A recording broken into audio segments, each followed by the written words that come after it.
மாமா கிட்ட நீங்க தான் இதெல்லாம் எடுத்து சொல்லணும். நான் அந்த வீட்ல இல்லைன்னா மாமாக்கு எதுவும் ஆகாதுன்னு அத்தைக்கு ஒரு நம்பிக்கை வரும். இப்போதைக்கு நான் அவங்களுக்கு இந்த நம்பிக்கை தரணும்னு நினைக்கிறேன். அதனால கொஞ்ச நாளைக்கு நான் இங்க இருக்கிறது தாங்க நல்லது. அப்ப இதான் உன் முடிவா? ஆமாங்க, இதான் என் முடிவு. எல்லாம் கொஞ்ச நாள்ல சரியாயிடும். நீங்க மாமா கிட்ட எடுத்து சொல்லி அவருக்கு புரிய வைங்க.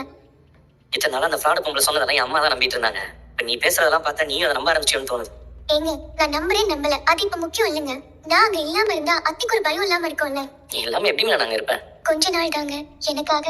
உனக்கு எப்ப வரணும்னு தோணாலும் சொல்லு, நான் வந்து கூட்டிட்டு போறேன். அதுக்கு நீ இங்கே ஒரேடியா இருந்துடலாம் நினைச்சாத. உன் ஆறுதலுக்காக ஒரு 2-3 நாள் இருந்துட்டு வா, அது போதும்.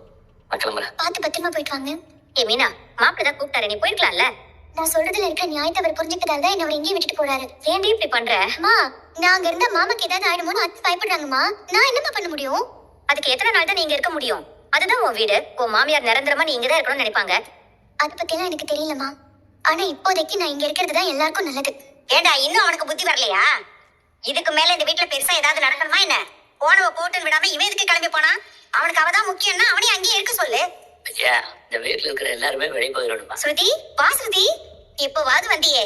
ஏங்க பாத்தீங்களா, அவ வீட்டை விட்டு போன உடனே நல்லது நடக்குது.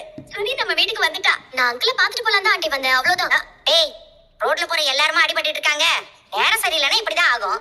அதுவும் அந்த பூ கட்டுறவ இங்க இருந்த வரைக்கும் வீட்டுல கெட்ட நேரம் தான் பிடிச்சி ஆட்டிட்டு இருந்தது. இத்தோட தப்பிச்சிட்டமேனு சந்தோஷப்பட வேண்டியதுதான். நல்ல வேளை அவ கிளம்பி போயிட்டா.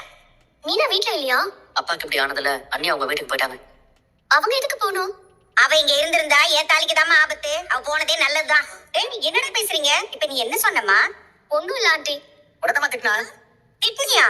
திட்ல ஆண்டி, இதெல்லாம் மூட நம்பிக்கை. அத போய் நம்பிட்டு இருக்கீங்க. நம்ம ஹியூமன்ஸ்க்கு சிக்ஸ்த் சென்ஸ்னு ஒண்ணு இருக்கு. அதுவே யோசிக்கிறதுக்கு தான். அதை விட்டுட்டு யாரோ சொன்னாங்கன்னு நம்பிட்டு இருக்கீங்க. படிச்சவங்க சொல்றது கதை, நீங்க சொல்றது நிஜம். அப்படிதானே ஆண்டி? இல்லம்மா ஸ்ருதி, இந்த உலகமே நம்பிக்கையில தான் இருக்கு. நம்பிக்கை வேற, மூட நம்பிக்கை வேற ஆண்டி. அப்புறம் எதுக்காக நம்ம எல்லாரும் கஷ்டப்பட்டு படிச்சு வேலைக்கு போகணும்? இந்த மாதிரி சாமியார வீட்டுக்கு கூப்பிட்டு பூஜை பண்ணி நமக்கு வேண்டியதை வாங்கிட்டு போலாமே. ஒரு ப்ராப்ளம் வந்தா அதுக்கான ரீசனை தேடணும். அதை விட்டுட்டு இன்னொருத்தவங்க ராசின்னு படிய போடுறதெல்லாம் ஸ்டூபிடான விஷயம். அப்ப என்ன முட்டாள்னு சொல்றியா? இப்படி யோசிக்கிறது தான் முட்டாள்தனம்னு சொல்றேன். உங்களையெல்லாம் நான் சொல்லல, நீங்களே தான் சொல்லிக்கிறீங்க. எனக்கு எதுவும் புரிய தேவையில்லை. நீங்க நல்லா இருந்தா எனக்கு அது போதும். உங்க யாருக்கும் நம்பிக்கை இல்லைன்னா பரவாயில்ல, நான் நம்புறேன். அதை நான் மாத்திக்க மாட்டேன்.